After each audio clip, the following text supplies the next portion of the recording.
Hello, everyone. We're starting our discussion today. We're talking to Andrei Kureichik, who's a prominent Belarusian playwright and civil activist. He's a member of the Coordination Council of Belarus, which was formed by Belarusian Democratic Opposition in 2020. And he's currently a Henry Hart Rice Associate Research Scholar and Fortuna Fellow at Jeilo University. Hello, Andrei. How's it going? Hello, Viktoras. Thank you very much for inviting me for this discussion and to talk. Yeah, everything goes well, except, the situation in the world. Yeah, it's crazy, but... Except that the world, is in complete crisis. Otherwise, it's all good. Yes. So I think the series of talks that I'm hosting, they focus on Ukraine. So we'll talk about Ukraine quite a lot. But I think it's fair, and correct me if I'm wrong, I think it's fair to say that whenever we start discussing Belarus, 2020 and the presidential election of the 2020 is kind of a good starting point, because there was a new stage of political cycle in Belarus, but also a new stage of opposition. Could you briefly remind our audience the context of the 2020 election? So who were the most prominent candidates and what was the situation there? Okay, I start even a little bit earlier for a very short introduction. In 1994, Lukashenko came in power on the first and the last democratic elections held in Belarus under the new constitution, which established a kind of presidential republic in Belarus. I should say that all the countries which established this kind of republic, Russia, Belarus, Ukraine, Georgia, or Kazakhstan, all of them had a kind of problems with dictatorships, because presidents, when they got the power, they usually wanted to hold it or to give it to somebody they really want, like Yeltsin to Putin. So Lukashenko, when he got the power in 2 years, he turned the country into authoritarian state, just switching off and suppressed parliament, and he made changes in constitution, which actually gave him unlimited power, and then a little bit later opportunities to have as much terms as he wanted to have. So actually, we had elections after 1994, but all of them were very tricky elections.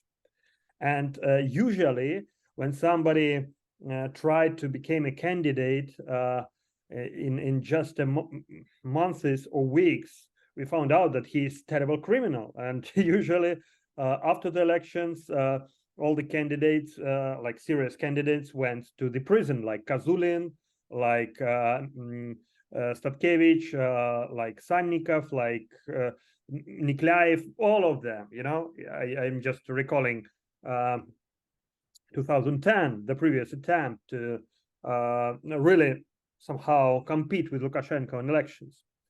So that's why in a kind of Belarusian society, it was quite sarcastical and ironical attitude to elections as a procedure which really can change something in the society. But what happened in 2020? Why that year was so special?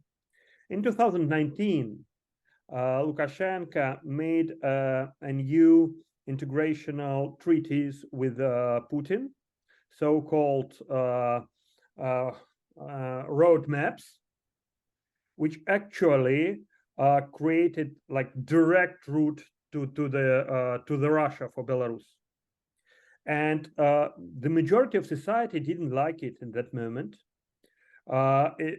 because it happened that everybody understood that actually the level of life in Belarus is higher than in Russia, and country is better developed, and Putin in that time already made his mistake with Crimea and the war on Donbass, and everybody understood that Russia going to hell, and we don't really want to be with them in that moment. So the popularity of Lukashenko goes down, and it started a big campaigns, a kind of civil campaigns against that treaties.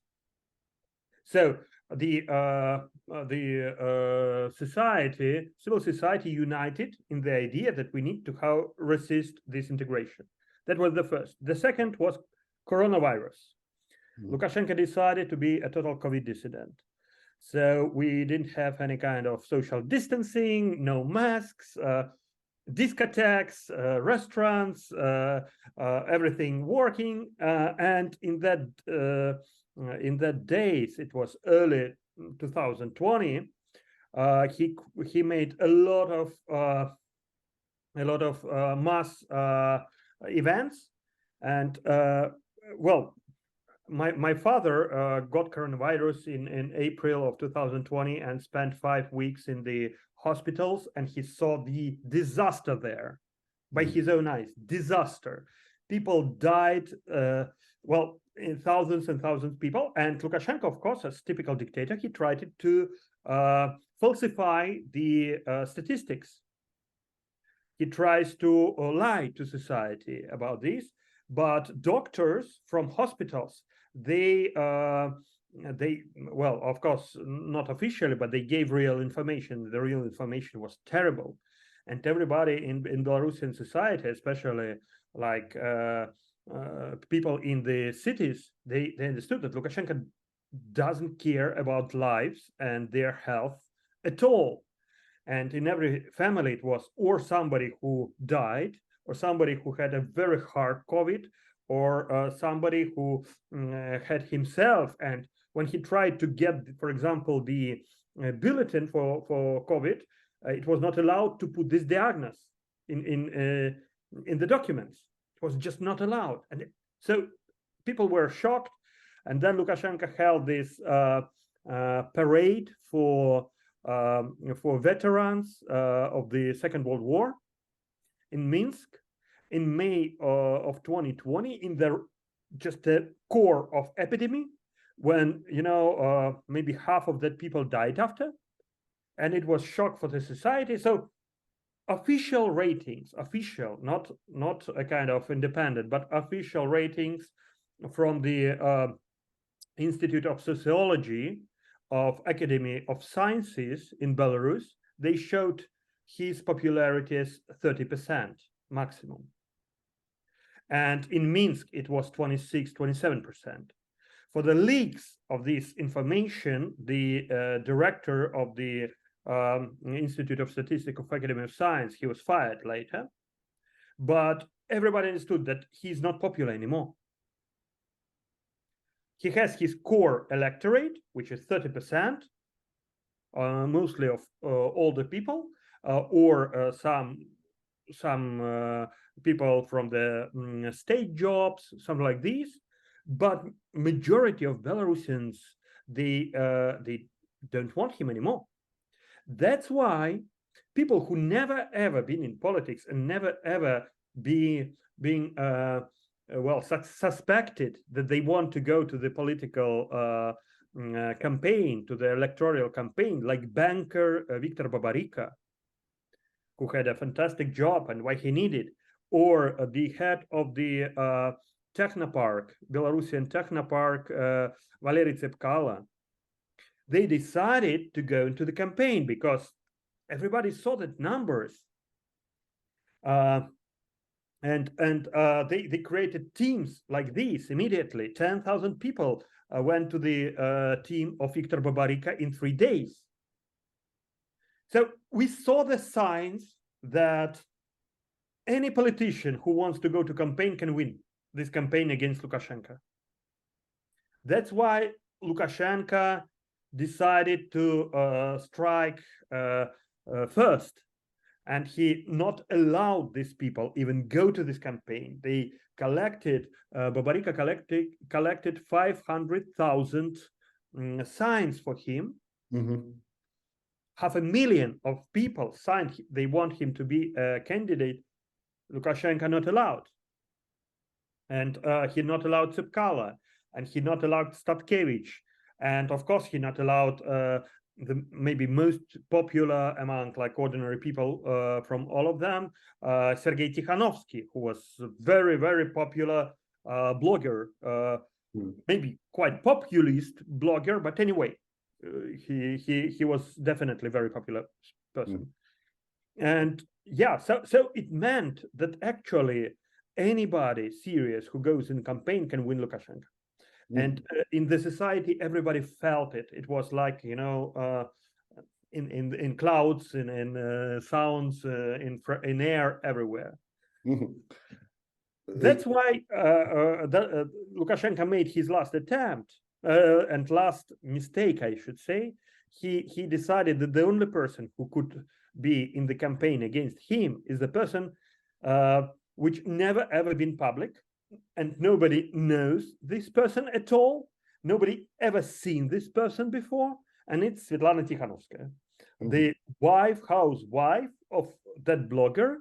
So he allowed her to go, and yeah, it was from one point of view, it's ridiculous, but in his logic, it's yes, it's right personage to fight with. The lady whose husband is in prison, she has 2 children and cannot really say a normal speech because she never ever made these speeches, and who doesn't see the difference between, I don't know, European Union and European Council and United Nations, because she never been in politics. And yeah, he thought that that's the right person to beat her very easily, and it was his mistake. Yeah. So yeah, before we go on, I think I just want to pick up on something where you made the remark that all the post-Soviet republics that chose a presidential model, that they kind of ended up as a dictatorship. I think it's or fighting with dictatorship, like Ukraine.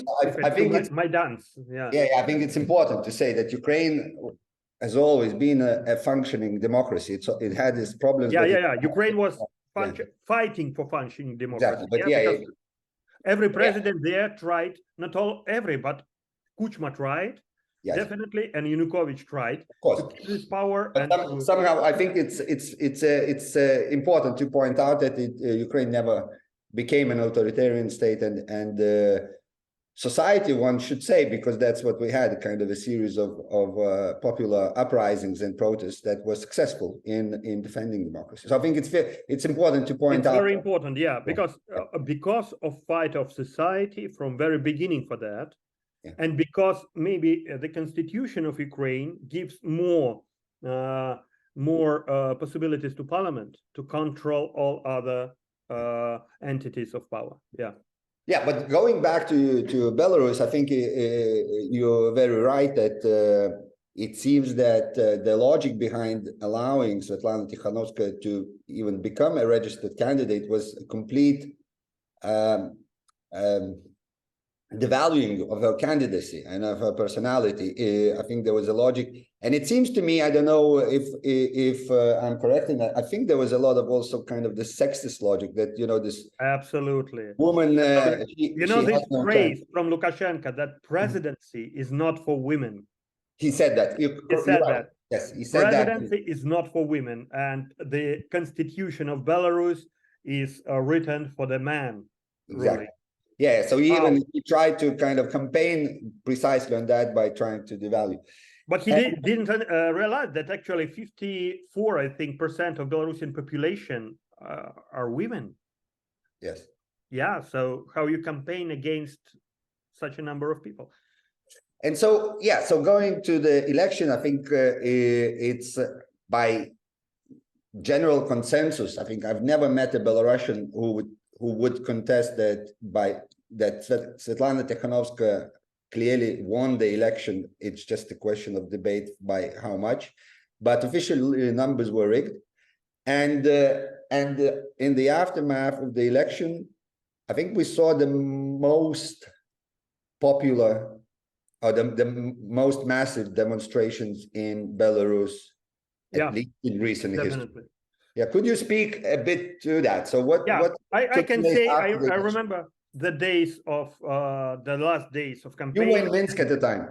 Yeah, and the election day, because I contributed as a speaker on the last meeting, huge meeting on the Bangalore Square in Minsk, It was the biggest oppositional meeting in the history since Belarusian independence. It was 200,000 people who came. It was allowed because it was she is official candidate of campaign, and yeah, it was incredible. And how we understood that she won elections? It's very easy. Two things. The first thing was the official how you call it when commission gives the result of the election day. Election results, yeah. Election results. Yeah. So many commissions in many cities, they published real results. Oh, sorry. Yeah. Stop. 3 months ago. Alexa, stop. I'm sorry. It's very clever house. Yeah. So many electoral commissions in many cities, it's more than 1,000 electoral commissions. They put the real results on their doors. So, Yeah, for example, in my electoral district in Ozertso, which is Minsk, nearby Minsk, Svetlana Tikhanovskaya officially won with a result of 72%. Just I saw it by my own eyes, and a lot of commissions published these results, and we have the photos of these results in the system, electronic system, which was created to check results. It was the first. The second, white bands. So you can see that it was not allowed for observers to go inside the commission. They sit outside, but when you see the line, because it was lined because of COVID, it was allowed only few people inside the electoral poll, yeah, in the polls. So people stayed outside in the lines, and because it's August, hot, you can see the hands. So people just calculated how much people in the line with the white bands. So you see the white band was the sign of Svetlana Tikhanovskaya campaign. So it was very easy. You can say that, okay, 1,000 people go inside, but 700 from them were with white bands. So definitely you can say that 700 from them voted for Svetlana Tikhanovskaya. It was second. And the third, electronic system, when you make the photo of your voting paper and send it online to the Golos system, voice system, which was created, and it take your vote. So combining all three methods, and it's a huge, there is a huge analytical paper which was made after elections by the Pavel Liber and Golos system. They give absolutely mathematically right results of that elections, which said that Svetlana Tikhanovskaya, she won in the first round. That's it.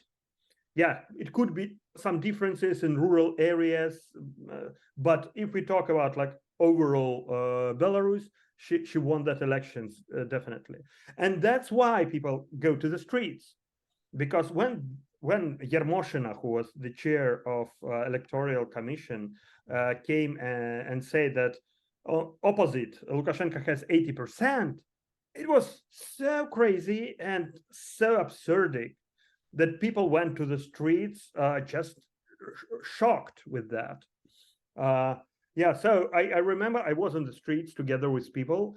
I on the all big meetings, rallies everywhere, all August and part of September, while it was possible for me as a member of Coordination Council. I remember the day when shot Lukashenko was with a machine gun, and his son with machine gun, thinking that people will take over the residence. I was there together with Pavel Latushka, actually. I remember the day when Svetlana Tikhanovskaya, together with Maxim Znaka and Olga Kovalkova, went to the Electoral Commission just to tell them that they lying, and she was captured, interrogated, suppressed, and sent out from the country. So I remember all the days, day by day. So definitely the country was against official results. And yeah. So maybe I can ask you, because me as an outside observer, I remember that in the immediate aftermath of the election, so the election, if I remember correctly, was the 9th of August in 2020. So the week after, there were really daily mass protests especially in Minsk, but also in other cities. Everywhere. Everywhere. Yeah. So it seemed like definitely the scale of the protest is nothing that we've seen before. However, with time, they started to peter out, and also they started to become weekly, and we had these Sunday marches in autumn, etc., etc. And I think it's fair to say that this revolution of 2020 failed. And I talked to quite a few Belarusian opposition figures, and I have friends in Belarus, and I think there's a lot of work being done trying to understand the reasons, because it seemed at some point, I think you will agree, at some point, especially immediately after the election, it seemed that government is going to crack, Lukashenko is going to crack, and democracy will finally win. What do you think are the reasons that it didn't this time in 2020?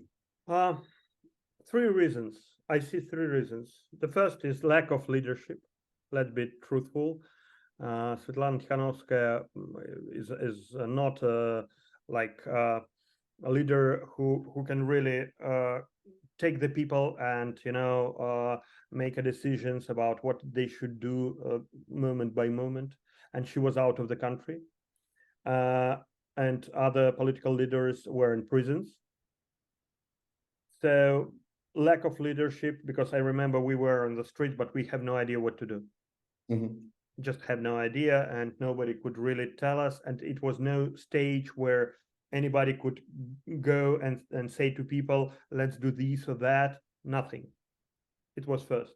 The second, it was idea that the situation is so obvious. I mean, the win of Svetlana Tikhanovskaya was so big, and the situation is so obvious that Lukashenko, who always pretended that he is backed by the people, by the nation, that he will try to negotiate something in order to to give up his power, because he always tried to say that he is a people's president. And now, well, definitely everybody saw that he wasn't.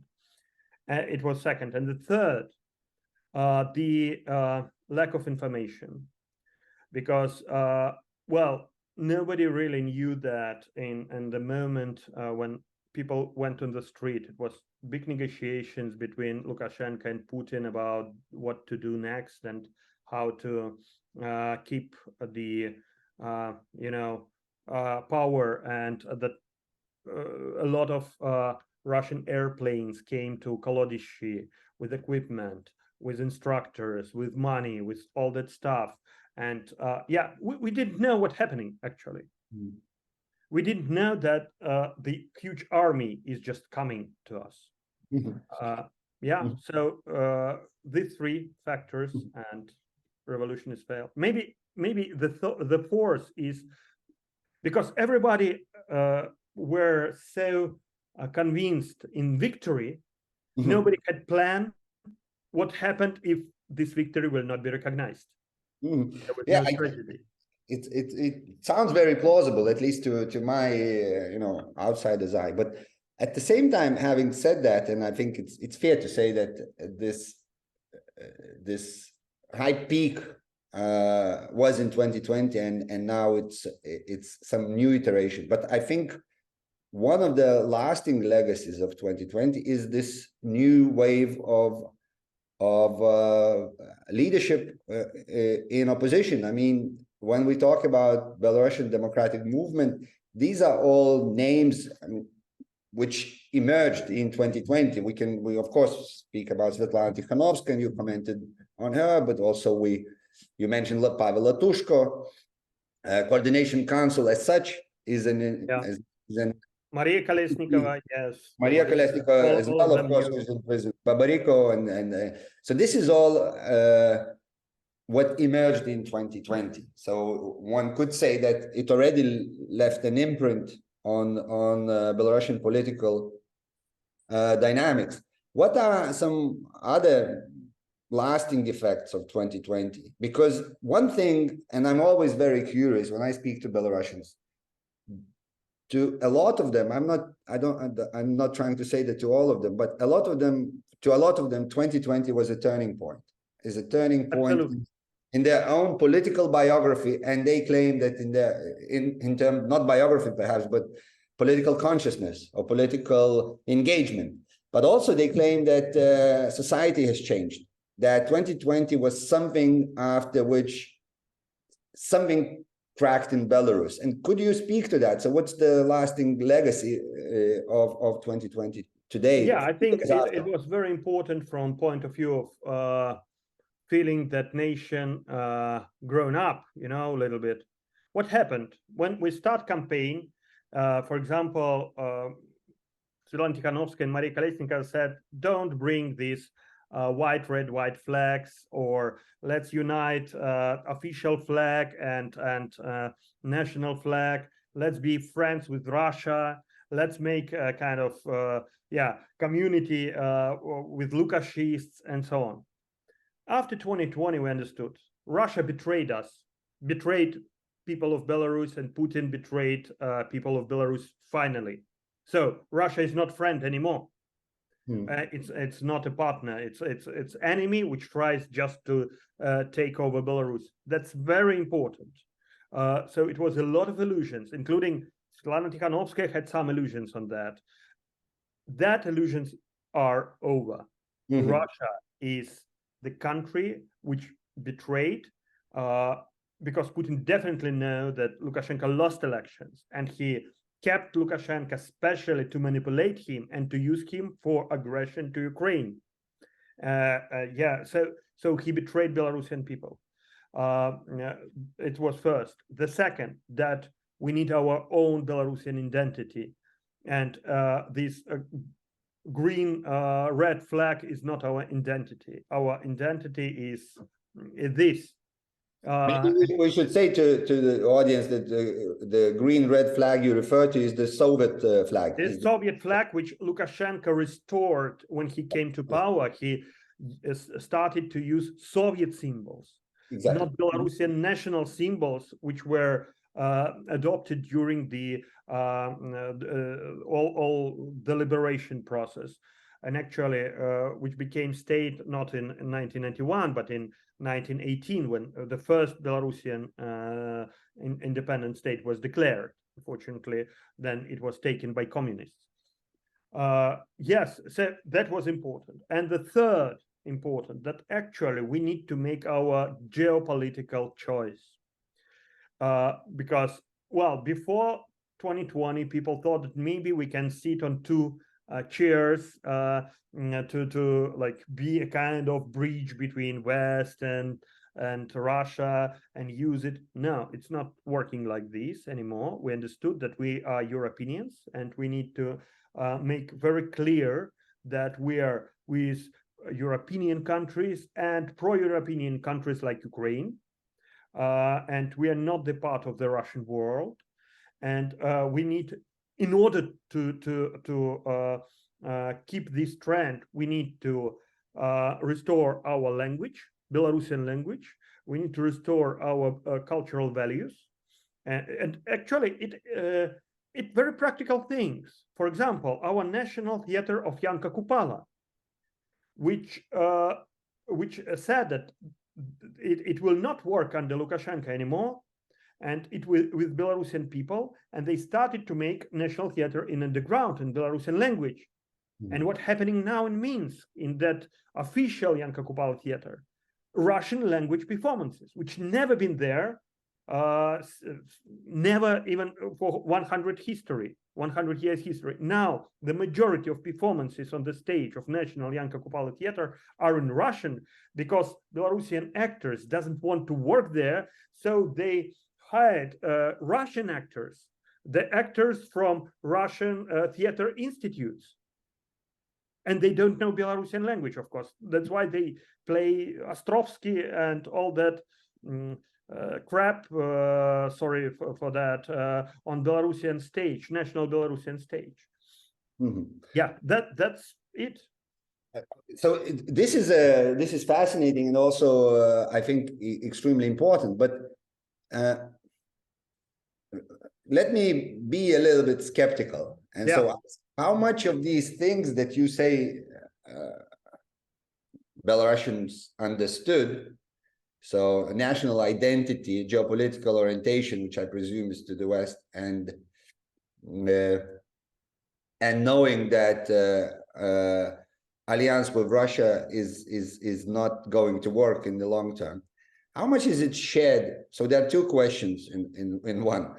How much is it shared with the other leading figures in Belarusian opposition? So that's one. And second, how much of it is shared with by Belarusian society at large? Because, I mean, it's no secret that most of Belarusian opposition figures who are active, I think all of them are abroad. They had to leave country because those who stayed are in prison. And I think it is important also to say that the prison sentences that Belarusian opposition figures are getting, these are of Stalinist proportions. They are not Brezhnevite proportions, and definitely not Gorbachev proportions. So these are plus 10 years, 15 years, 20 years, something like that. So this is the level of repressions have definitely hardened after 2020, and they are really severe.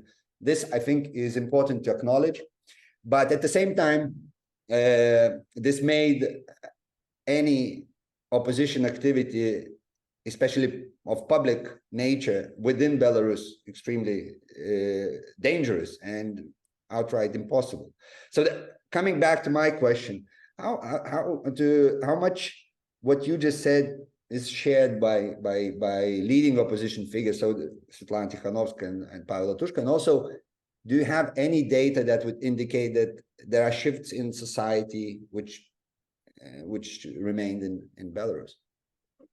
Yeah, first of all, we should understand that all the people who voted against Lukashenko, they're still in Belarus because she got nearly 5 million votes altogether, so maybe 4 something under the estimation of the voice system. So it means that they're still, yes, we have big wave of immigration of intelligentsia and some activists, political activists and political leaders, but most of the voters still there.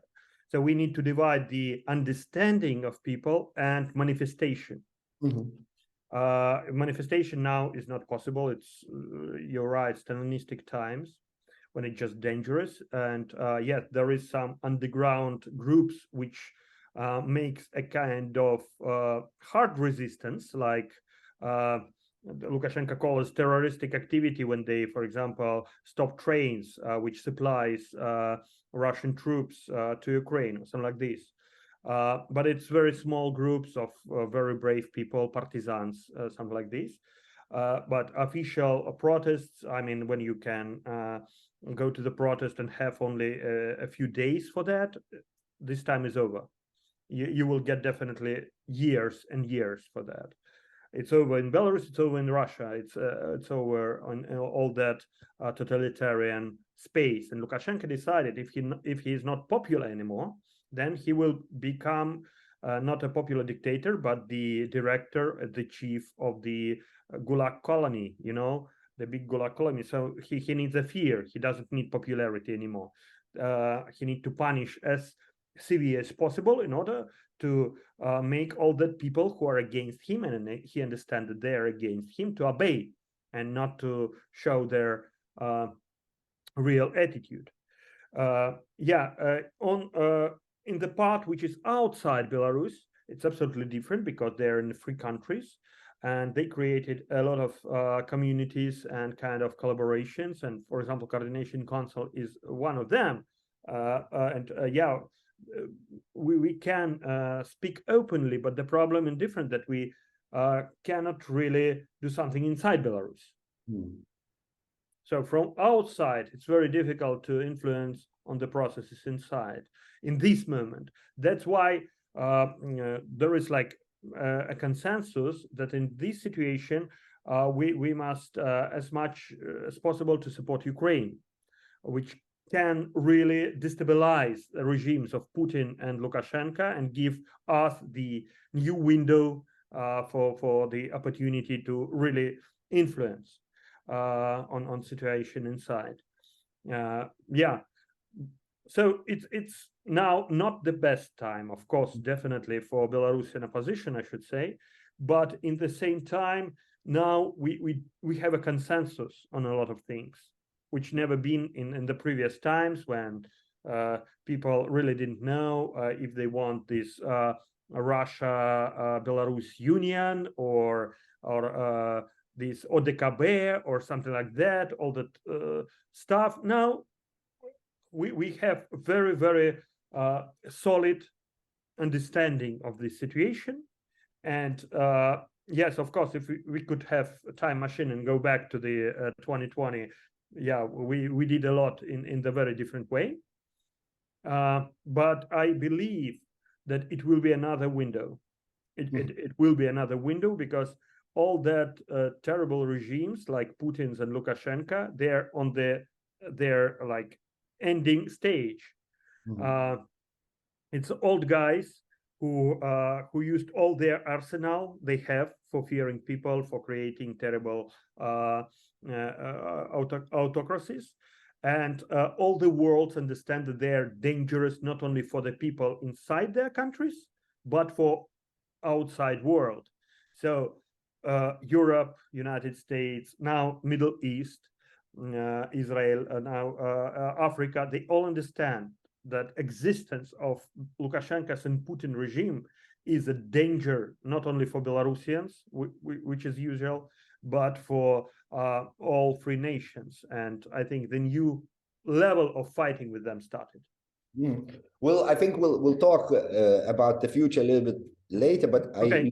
You mentioned Ukraine, and I think it's trivial to say that full-scale invasion by Russia to Ukraine in 2022 was a game changer. And of course, Belarus as a state is an active actor in this war.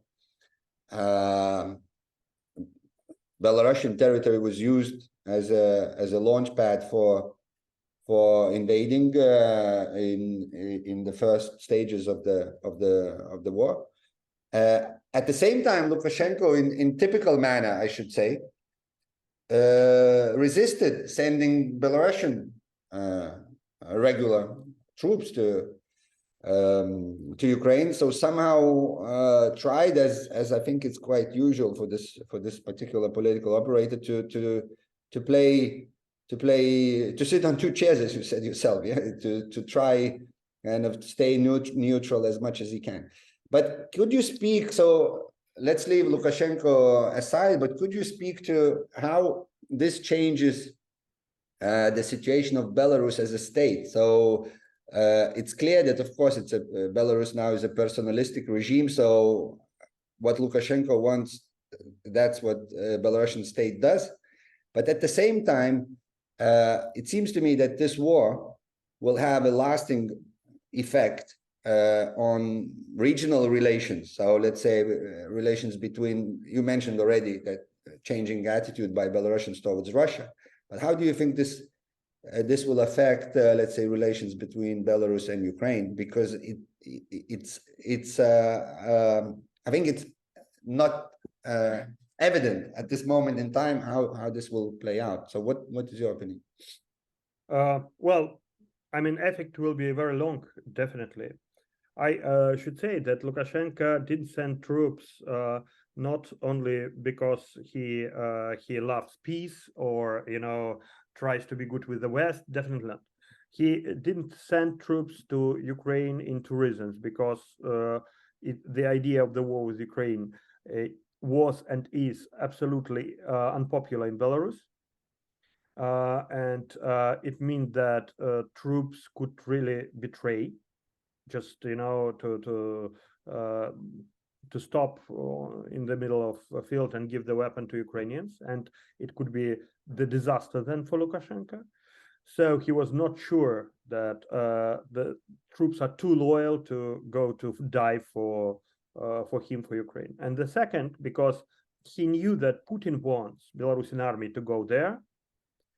And of course, if Belarusian small army will go to or go to Ukraine, it could be destroyed totally. So Lukashenko could lose army, and in that case, he will be in the hands of Putin totally. Because the country without army, it means that you need to have somebody's army, and Russian army already is in Belarus. So Lukashenko didn't want to how to say it in the right way, to stay with the naked S before Putin and Russian army. So he needs somebody who pretend that they will defend him in some cases. He saw, and he's right. We see the Prigozhin's destiny. We absolutely can be sure that if Lukashenko will be without army, why Putin need Lukashenko? But I think it's maybe I can jump in, but I think it's still fair to say, I don't know if you will agree, but I think it's still fair to say that Belarus is seen as an ally of Russia in this war. Yeah, the Belarusian government is definitely a ally, but this Belarusian government is not doesn't have legacy, because it was not recognized by international community. So it's like junta, because official Belarusian government was never formed after 2020. Yeah, because we have president-elect, but she never took the presidency. And because she never took the presidency, she didn't form the government. So we have only some organizations which pretend to become a government if Svetlana Tikhanovskaya will come to power, but that's it. So it means that he is not legal president. Lukashenko is not legal president. His government is not legal. So his ally is as well a kind of under the question. And I believe that Belarusian people will never ever vote, for example, if it could be a kind of referendum or something, for the war with Ukraine. Never ever, because we have absolutely the same problems as Ukrainians have with Russia. I mean, Russia is empire which wants just to take over the lands which they think that it's Russian lands, and they don't care about nations, people, or nation identity. And we are aim for them as well as Ukraine, but we are in different stage of relations, but they have absolutely the same narratives to Belarus as to Ukraine. And so how related do you think, are they related at all, the prospects of democracy in Belarus and that Ukraine is successful in its defense of its territorial integrity? Do you think these things are related? Because it's clear that Ukraine is now the arena in which a lot of our common future will play out. But do you think there is a relation, chances of collapse of Lukashenko regime increase with Ukrainian victory, or it does not affect it at all? What do you think about it? Well, it depends on some Ukrainian decisions too. But what I feel in general, that Ukraine becomes the center of decision-making in the region. Because, well, you see that, I don't know, like Council of EU foreign ministers, first time ever was held in Kiev, or some other things. And Ukraine now is the is the point of diplomacy for everybody. If you want to be recognized as normal prime minister, you must go to Kiev first, and then to all other capitals, or president. So Ukraine becomes more and more important, and if they win hardly, like strongly, it will mean that as a victory country, they will definitely influence on the political situation in the countries which will lost this war, and definitely Russia and Belarus. So I don't know, it maybe not will be like Ukrainian tanks in Minsk or Ukrainian tanks in Moscow, but of course the figures which will be supported by Ukraine will become a very important figures in Belarusian politics, definitely, but I think in Russian too. So because it's a question of reparation, it's a question of peace agreement, it's a question of guarantees, a lot of questions. So I hope that's why, for example, Belarusian democratic leaders, all of them, they try to have a support of Ukraine. Not all of them can get it, but they really tried hard to show that how pro-Ukrainian they are in order to have this support. And some Russian politicians as well, like Ilya Ponomaryov and some Forum of Free Russia and some other politicians, Garry Kasparov, they really try as well to get support of Ukraine because they feel that the future is in the hand of Ukraine in this region. It will become a regional superpower. It will have a lot of money from European Union and United States for rebuilding, reconstruction. It will become definitely a kind of diplomatical capital for the region. So yes, I think Ukraine will have long-term influence, but it's so important for Ukraine to have the politics, to policies, for Belarusian opposition, for Russian opposition, for like Lukashenko and so on. I think now they're not defined yet. Yeah, so and that's why my next question is, how do you think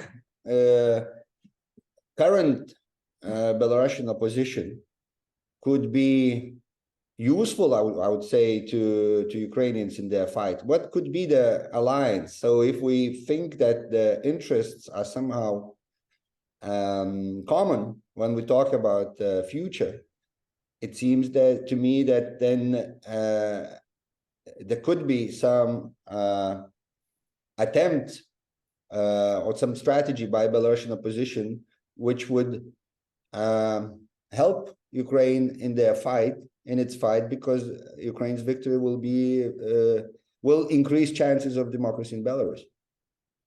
Yes, I think that the first important thing we need to understand that actually Belarusian position on the map, and Belarus is a kind of key country for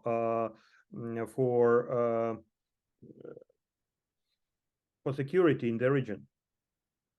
If Belarus will stay in hands of Russia, it will be, like a bomb in between of European Union and European state. That's why Putin puts nuke there.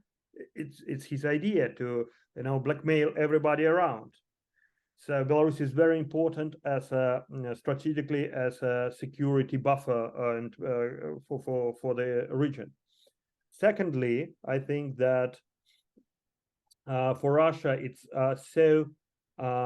terrible dream, a kind of re-establishment of let's say Rzecz Pospolita project in the modern way, when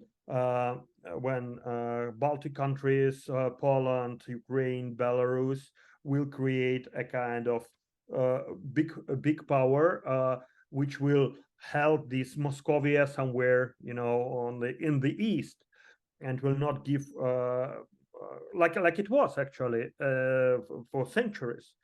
So for them it's terrible that Rzecz Pospolita could Rzecz Pospolita, not in the political sense but in the kind of unionistic sense, as a kind of defend union, could become again a superpower in Eastern Europe.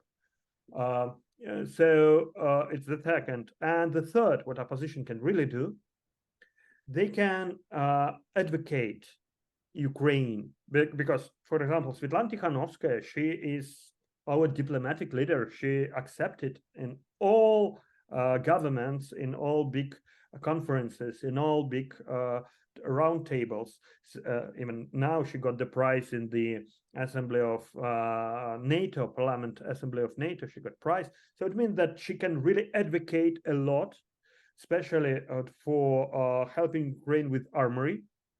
Unfortunately, this job is not done well yet, because I don't know, maybe it's Svetlana's thought that armory is not a women's talk, but I'm pretty sure that Margaret Thatcher, for example, showed how women can really deal with armed forces and wars and all that stuff. So, or maybe Svetlana Tikhanovskaya can delegate it to other people like Pavel Latushka. But anyway, Belarusian opposition should advocate the military help for Ukraine on in all possible ways. Advocate the help to Ukrainian citizens abroad, because it's millions. So I think that that's the main points which should be done, and that are not done very well yet. And of course, as well, Belarusian opposition can advertise people to go to Ukraine and just become the part of the Ukrainian army. It's allowed, and yes, a lot of active Belarusians are abroad, and they can really go there and help on the battlefields as well. I see. So we approaching the end of our conversation. It's been very fascinating, but I always think, about dictators, that the curious part about them is that they, more often than not, they come into power with the help of elections, and fair elections. You mentioned Lukashenko himself. He got elected fair and square. I think no one denies that in 1994. The problem with them is that they then don't want to leave. And so it's the question not about organizing one election, but just having a one-off, but it's about sustainable democracy. It's about a lasting democracy, which I think what we are after, because Belarus had a window of democracy and institutions cracked under pressure of one individual. And so that's what my question is: what are the main changes that have to take place in Belarus, in society, in governmental structure, I don't know, anywhere else, so that when we have a next window of opportunity, democracy stays, rather than just being hijacked again as it was in 94, 96. I think that we have a consensus, and it's actually very rare thing in Belarusian society, that we need to switch to parliamentary republic. And this is the only thing which really agreed, for example, Svetlana Tikhanovskaya and Zianon Pozniak, when they disagreed on all other questions, but the only question which really absolutely established for Belarusian oppositions of different wings, different parties, that we need to get rid of strong president at all. We need to switch to parliamentary republic. But in order to keep the standards of parliamentary republic, we need to become a part of European Union, because we need anyway on our long way to democracy somebody who will just help us to keep the standards. Because you can imagine what could happen, for example, with Hungary if it's not in the European Union. Yeah, it could be now Lukashenko type of country. But even Hungary with Orban and all that stuff, they still must obey some European rules, and Poland must obey some European rules, even if they want sometimes to have more power than it's needed in democracy. And yes, that's why the integration to European Union is very important. And we are so happy that Ukraine started this process, because it's showing the path, it's showing the opportunity. Moldova, Ukraine, if they will be successful, it will be very easy for Belarus to just repeat the steps and go together. I'm pretty sure Belarus will be ready even faster, because we don't have like all that war problems. We need just to change power. We need just to a little bit reconstruct economy, and it's possible. It's not, because people are very well qualified, and people of Belarus very talented, well qualified, working, and ready to accomplish these standards. Have a good education, open to international society. You know that a lot of people came to Belarus and had no problems with, for example, racism or some others. People are very welcoming. Yeah. So parliamentary republic and EU. That's it. Okay, and so thank you. Last question. I just thought I will. My compatriots will not forgive me if I don't ask this question. Let's do final. Final question. Yeah, you spoke a little bit about that Belarus has to create or to recover its own national identity. I think it presumes some form of derussification for sure, because it clearly Belarusian society is very Russified, and it's been Russified during the Soviet times. However, some form of that, at least some people, some Belarusian patriots or nationalists, whichever way you want to call them, propose this idea, which is known, at least in Lithuania, as Litvinism or Litvinism, which in Lithuania, my country, is seen as denying Lithuanian identity. So it kind of tells a story that, Grand Duchy of Lithuania, our shared state for a few centuries, that it had Žmudzynai and Litvynai. So, and Lithuanians as such, they did not exist. So in Lithuania, I think some reactions are more kind of a curiosity. Others are much more pronounced and think it's clearly unacceptable, because it's basically denying that Lithuanian nation exists. So what is your take on this approach to creating national identity? Yeah, we understand the difficulties of Belarus in this question, because Belarus never existed like established statehood. Yeah, so. And the term Belarus, it's quite a new one, and appeared maybe and used quite widely only in 19th century. So actually, as any nation, it is kind of handmade identity in some extent. But what I feel, of course, the way to deny somebody else's identity is the way of Russia, when they deny Ukrainian identity or Belarusian, saying all of you Russians, because you speak sometimes Russian language or you understand Russian language, and you must learn Pushkin, not your own, writers, and all that shit. So we cannot repeat this kind of attitude to other people. On the contrary, what I feel in this idea is the basement to show that we are not Russian world at all, because historically we are not. And we had a union of different nations in the, yes, it was medieval state, and as usual medieval state, it had a lot of provinces and, small duchies, and magnates have their own lands, and Radziwiłł, Ostrożski, all of them. It absolutely doesn't matter. But what the great idea about this is that the state in general was built on the rule of law.